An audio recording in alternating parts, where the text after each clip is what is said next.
যারা জাতির আজকে যাদের রক্তের বিনিময়ে, যাদের শ্রমে, যাদের ত্যাগ তিতিক্ষার উপরে এই বাংলাদেশ গড়ে উঠেছে, যাদের কারণে এই দেশের মানুষ আজকে প্রধানমন্ত্রী হতে পারছে, সচিব হতে পারছে, সেনাপ্রধান হতে পারছে, বিমান বাহিনী প্রধান হতে পারছে, মেরিন প্রধান হতে পারছে, নেভি, এবং আজকে বাংলাদেশে যারা বড় বড় ব্যবসায়ী হতে পারছে, সেটা হচ্ছে মুক্তিযোদ্ধাদের রক্তের বিনিময়ে এবং মুক্তিযোদ্ধাদের ত্যাগ তিতিক্ষার উপরে এই বাংলাদেশ আমরা তাদের বিনিময়ে আমরা স্বাধীন পেয়েছি।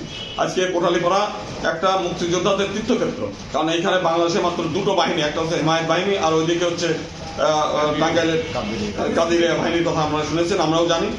তো সেই আমি একটা এই গৌরবময় ভূমিতে, প্রথমত জাতির জনকের পুণ্যভূমি, 1000 বছরের শ্রেষ্ঠ বাঙালি, তার জন্মস্থান এখানে, আমাদের উন্নয়নের উপকার, বাংলাদেশের উন্নয়নের উপকার। আপনি জানেন যে ঢাকা থেকে মিরপুরে যেতে লাগে 5 ঘন্টা, অথচ ঢাকা থেকে গোপালগঞ্জ আসতে লাগে 2 ঘন্টা, যেটা পৃথিবীর কেউ চায় নাই, তিনি সেটা করে দেখিয়েছেন, একটা ব্রিজ, পদ্মা ব্রিজ।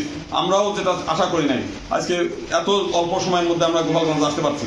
সেই 2জন মহান ব্যক্তির আজকে পুণ্যভূমিতে আমি নির্বাচন করছি, এবং আমি আজকে বীর মুক্তিযোদ্ধাদের সাথে আলাপ আলোচনা করলাম। আমরা এখানে স্বাধীনতার এত বছর পার হলেও এখানে দুটো বদ্ধভূমি আছে, সেই বদ্ধভূমির উন্নয়ন হয় নাই। আমরা শুনেছি যে বারবার এখানে বাজেট এসেছে, কিন্তু অজ্ঞাত কারণে সেটা হয়নি। আমি যেহেতু কোনো দলের প্রতিনিধি না, আমি স্বতন্ত্র প্রার্থী, এই দেশের আমরা দাঁড়িয়ে কথা বলছি, সেই বীর মুক্তিযোদ্ধাদের ত্যাগ তিতিক্ষার ফসল, সেই পুণ্যভূমির প্রথম কাজ, আমি যদি নির্বাচিত হই তাহলে প্রথম কাজটা হবে এই দুটো বদ্ধভূমি করা, স্মৃতিস্তম্ভ তৈরি করা, এবং সেইখানে যাতে প্রতিনিয়ত মানুষ যেতে পারে সেই ব্যবস্থাটা করাটা পর্যটনের মতো হবে। এবং সেখানে বীর মুক্তিযোদ্ধাদের যে বীর গাথা, তাদের একটা বই আমরা তৈরি করব, তাদের জীবনী নিয়ে, তাদের ছবি দিয়ে, তাদের ত্যাগ বীরত্বের কাহিনী দিয়ে এগুলো আমরা তৈরি করব। এবং সেই বই কয়েক হাজার কপি করে ওখানে যেমন সংরক্ষণ থাকবে, সেটা যেন ঘরে ঘরে পৌঁছায়। কারণ মানুষ আজকাল ভুলেই গেছে, এই যে আপনারা দেখতে পেলেন 2 দিন আগেও, তারা এখন মুক্তিযুদ্ধকেও অস্বীকার করে, মুক্তিযোদ্ধাদেরকেও অস্বীকার করে। এই ধরনের ধৃষ্টতা যাতে কোনোদিন কারোর না হয় সেই ব্যবস্থাটা আমরা করব।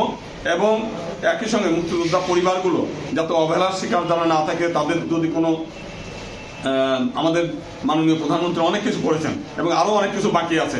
আমরা এই যদি সারা জীবন ধরে আমরা মুক্তিযোদ্ধাদের ঋণ শোধ করার চেষ্টা করি, আমার মনে হয় কোনোদিন আমরা ঋণ শোধ করতে পারবো না। কিন্তু তবুও তাদের পরিবার যাতে স্মরণে রাখে যে আমাদের পূর্বপুরুষরা দিন নাই রাত নাই কচুরি বানার মধ্যে সেই সময় মারাও যেতে পারত। আপনারা জানেন যে পাকিস্তানি বাহিনী পৃথিবীর সেরা বাহিনী, এমনকি ভারতীয় বলা হয় যে ভারতীয় একজন সৈনিক হচ্ছে পাকিস্তানের একজন সৈনিক হচ্ছে ভারতের 25 জন সৈনিকের সমান। তো তাদের সাথে বুক পেতে অনেকে নিহত হয়েছেন, অনেকে আহত হয়েছেন। সে এইরকম একটা ভয়ঙ্কর বাহিনীর সঙ্গে যুদ্ধ করে তারা দেশটাকে স্বাধীন করেছেন। তো সেই তাদেরকে তো আমরা শুধুমাত্র ওই কিছু উপহার, কিছু দিয়ে আমরা তাদের ঋণ শোধ করতে পারবো না। এটা হচ্ছে এই ঋণ হচ্ছে কোনোদিন শোধ হবার না। তো সেই তারপরেও আমাদের কাজ করতে হবে। আমরা এটা শুধু আশার আশা না, আমি যেহেতু কোনো রাজনৈতিক প্রতিশ্রুতি দিতে আসে নাই, আমি স্বতন্ত্র প্রার্থী, আমার উপরে কোনো বস বা কোনো উপরে নাই যে অমুককে আমি এই সিটটা উপহার দিলাম। আমার এই সিট আপনাদের সিট, এইখানকার এলাকার সিট, তাদের কাছেই থাকবে। আমি এখান থেকে কথা দিয়ে গেলাম, যদি নির্বাচিত হই তাহলে আমার অন্য কোনো অভিভাবক নাই, আমার অভিভাবক এই বীর মুক্তিযোদ্ধারা। তাদের নিয়ে এবং আরও কিছু সমাজসেবক, সাংবাদিক নিয়ে একটা কমিটি করব। তারা আমাকে নির্দেশ দেবে, নট অনুরোধ, আমি বীর মুক্তিযোদ্ধাদের আমাকে অনুরোধ করবে, সেটা আমি কোনো মতেই মেনে নেবো না। তারা আমাকে নির্দেশ দেবেন এবং নাম ধরে বলবে যে গোবিন্দ তুমি এই কাজ করো, এই করো, এইটা তোমার কাজ, এইটা তোমার কাজ, এইভাবে আমাকে নির্দেশ দেবে। তারা যে নির্দেশ দেবে আমি সেই কাজগুলো করবো এবং তাদের কাছে পরামর্শ নিয়ে। ধন্যবাদ।